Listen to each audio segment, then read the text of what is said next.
now.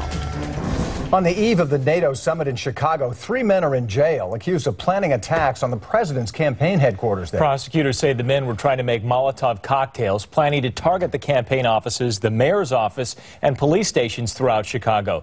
King 5's Tanya Mosley is live in satellite control now with the very latest. Tanya?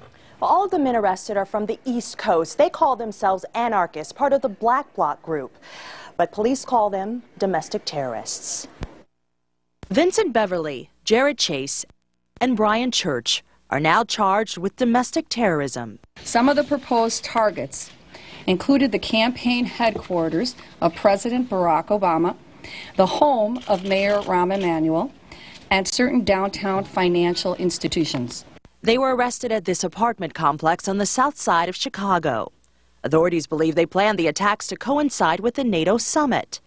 Their attorney says the arrests are an attempt to bring fear to the growing crowds of NATO protesters throughout the city. We absolutely believe that this is part of the city's campaign to spread fear and intimidation on the streets of Chicago. Prosecutors claim, however, the men put together 4 Molotov cocktails from empty beer bottles with the intent to use them.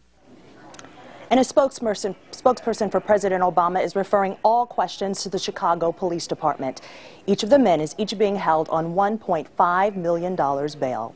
Reporting live in satellite control, Tanya Mosley, King 5 News. Thank you, Tanya. Coverage of the NATO summit arrests and of the summit itself will continue on NBC Nightly News immediately following this newscast.